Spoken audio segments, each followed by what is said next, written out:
Baik, halo semuanya, perkenalkan saya Azahra Cinta Kurnia Gusti dengan NIM G002303 dari kelompok A06. Nah, di sini saya akan menjelaskan tentang materi anatomi kardiorespirasi. Yang pertama, kita ke respirasi terlebih dahulu. Nah, di respirasi itu ada yang namanya faring. Faring itu terbagi menjadi 3, yaitu nasofaring, orofaring, dan laryngofaring. Nah, di nasofaring itu terletak di posterior dari kapum nasal dan di atas dari kapum oris. Di superior dari kapum oris, tapi di posterior dari kapum nasal. Nah, nasofaring itu terletak setinggi PC1 sampai 2. Nah, kemudian selanjutnya orofaring itu di sini itu terletak antara VC2 sampai VC3. Kalau laryngofaring itu terletak di VC3 sampai VC5. Selanjutnya itu nasofaring. Nasofaring itu terletak tadi di tinggi VC1 sampai 2. Nah, dia itu digunakan sebagai fungsi untuk respirasi. Nah, bagiannya itu terdiri dari apa aja? Ada coana, kemudian ada opte, ada tonsilla pharyngia atau adenoid, kemudian ada torus tubarius, kemudian ada torus levatorius, dan ada recessus pharyngeus. Nah, selanjutnya untuk orofaring dan laryngofaring itu fungsinya adalah untuk proses pencernaan. Nah, dia tadi letaknya di kilotopis itu 2 sampai 3. Bagiannya itu ada isthmus faucium, kemudian ada arcus palatoglossus, kemudian ada arcus palatopharyngeus, ada fossa tonsillaris, dan ada tonsilla palatina. Kemudian selanjutnya ini laryngofaring yang di sini itu untuk proses pencernaan dari fungsinya. Untuk skilotopisnya itu 3 sampai 5. Kemudian ada bagiannya yaitu fossa piriformis dan aditus laryngeus. Nah, selanjutnya itu ada struktur eksternal jantung. Kita masuk ke materi jantung atau core. Itu ada yang namanya skeleton cordis atau kerangka jantung yang fungsinya itu untuk melindungi jantung gitu, untuk membuat jantung itu tetap utuh gitu, karena dia sebagai kerangka jantung gitu. Nah, itu bagiannya ada annulus fibrosus, kemudian ada trigonum fibrosum, dan ada septum membranaceum. Kita bahas satu persatu. Dari annulus fibrosus terlebih dahulu. Itu adalah 4 cincin fibrosa yang mengelilingi 2 ostium atrioventricular, orificium aorta, dan orificium truncus pulmonalis.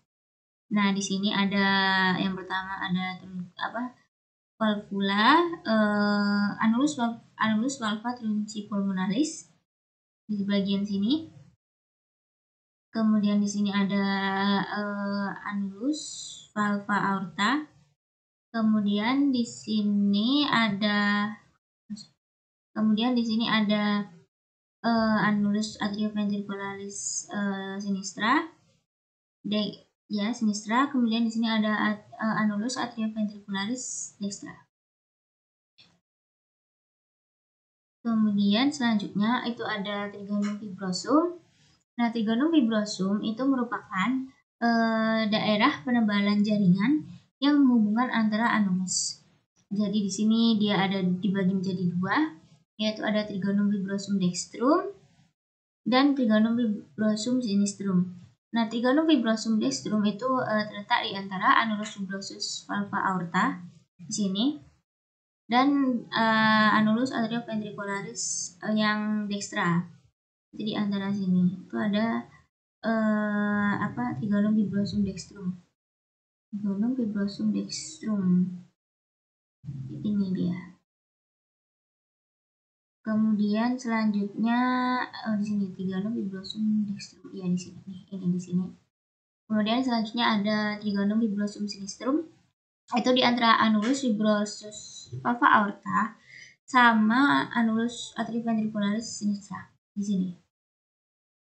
Fibrosum sinistrum. Oh, kebalik. Ini sinistrum, ini benar-benar ini sinistrum, ini dextrum. Di sini ini sinistrum, sini dextrum. Kemudian selanjutnya struktur interna jantung. Nah, itu ada 4, yaitu ada atrium dexter, ada atrium sinister, ada ventricle dexter, sama ada ventricle sinister. Nah, ini bagian dexter. Kemudian di sini bagian sinister. Nah, kemudian di sini yang pertama ada atrium dextrum. Itu ada bagian halus dan bagian kasar. Nah, bagian halus itu terdiri dari sinus venarum cavarum. Kemudian bagian kasar itu dari musculus pectini atau yang terletak di auricula destra. Kemudian bagian halus dan kasar itu dipisahkan oleh crista terminalis itu di bagian dalam dan sulcus terminalis bagian luar. Kemudian di situ ada fossa ovalis dan limbus fossa ovalis yang merupakan obtuliterasi dari foramen oval yang struktur yang ada waktu janin itu yang berada di septum interatrial. Kemudian selanjutnya ada ostium atrioventricular dextra itu yang menghubungkan dengan ventriculus dexter. Kemudian ini muaranya itu ada ostium atrioventricular dextra yang menghubungkan dengan ventriculus dexter. Kemudian ada ostium sinus coronarius, itu ada valvula TBC. Kemudian selanjutnya ada ostium vena cava inferior, itu ada valvula Eustachii. Kemudian selanjutnya ada ventricle dexter. Nah, ventricle dexter itu merupakan suatu ruangan kasar yang tersusun dari trabecula carnae di sini. Trabecula carnae. Kemudian dia ada 3 jenis trabecula carnae, yaitu ada musculus papillaris yang terletak pada chorda tendinae. Kemudian ada ini musculus papillaris. Kemudian ada trabecula septomarginalis. Kemudian di septum marginalis itu terdapat ada bandel aphis, dan yang terakhir ada ring biasa yang menonjol di bagian dalam. Nah, di situ ada muara dari ostium trunci pulmonalis yang menghubungkan dengan truncus pulmonalis. Kemudian ada atrium sinistrum yang merupakan terdiri dari sinus venarum cavarum dan auricula sinistra. Di ostium atrium sinistrum itu menghubungkan dengan ventriculus sinistrum dan fossa ovalis dan valvular foramenis ovale. Nah, di sini itu dimuarai oleh 3 vena besar, yaitu ada 2 buah vena pulmonalis dextra, 1 buah vena pulmonalis sinistra superior, dan 1 buah vena pulmonalis sinistra inferior. Kemudian selanjutnya itu ada ventricle sinister. Nah, di ventricle sinister itu dia membentuk apex cordis. Kemudian di situ miokardnya itu lebih tebal dibandingkan yang lain. Dan dia di situ ada vestibulum aorta. Kemudian ada ostium aorta yang hubungan dengan aorta, dan ada musculus papillaris yang terikat pada chorda tendinae. Nah, selanjutnya itu ada mekanisme pembukaan dan penutupan katup jantung. Nah, itu yang pertama mekanisme katup atrioventricularis itu gimana? Itu yang pertama dari ventricle relaksasi atau tekanan di dalam ventricle itu yang rendah itu sehingga membuat puspis itu tergantung lemas. Kemudian kedua valva atrioventricularis itu akan terbuka dan darah itu akan masuk ke ventricle. Nah, kemudian dia akan mengisi di ventricle itu sampai penuh, dan ketika sudah penuh itu katup itu akan terdorong oleh aliran darah yang tertutup sehingga chorda tendinae dan musculus papillaris itu akan menegang. Selanjutnya ini ada gambaran dari katup yang dari aorta itu terbuka dan dari katup mitralis itu tertutup. Dan yang di sini itu katup dari aorta itu tertutup dan di sini dari katup mitral itu terbuka. Kemudian untuk mekanisme dari valva pulmonal itu selama sistol itu tekanan aliran darah itu akan mendorong katup ke atas sehingga darah mengalir ke arteri pulmonalis. Nah, kadang-kadang darah akan mengisi sinus pulmonal dan ketika katup telah terisi penuh, titik puncaknya akan turun ke bawah sehingga dia akan menutup dari katup pulmonal.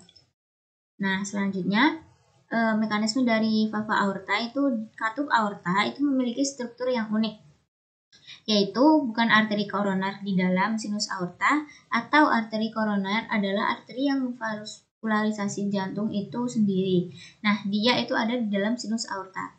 Nah, kita juga ingat bahwa pengisian sinus hanya terjadi pada akhir sistol, kontraksi ventrikel. Nah, sehingga aliran darah itu melalui pembukaan arteri koroner hanya terjadi pada fase diastol, yaitu saat ventrikel relaksasi atau atrium kontraksi.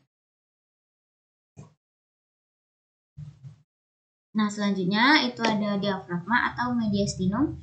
Nah, di diafragma ini pembatas dari cavitas thoracis sama cavitas abdominis. Nah, di situ ada dua bagian, yaitu ada yang pertama pars muscularis yang terdiri dari 3 pars, yaitu pars sternalis yang menghubungkan si pars muscularis ini dengan sternum, ada pars costalis yang menghubungkan dengan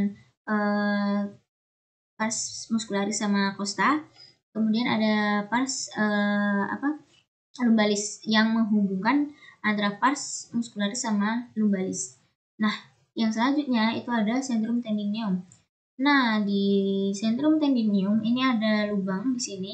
Dia ada lubang. Nah, ini merupakan muara dari vena cava inferior Morgagni. Kemudian di sini itu juga ada lubang di pars muscularis. Itu merupakan muara dari hiatus esophagus. Nah, di sini itu ada lubang juga. Nah, di sini merupakan muara dari aorta, hiatus aorta.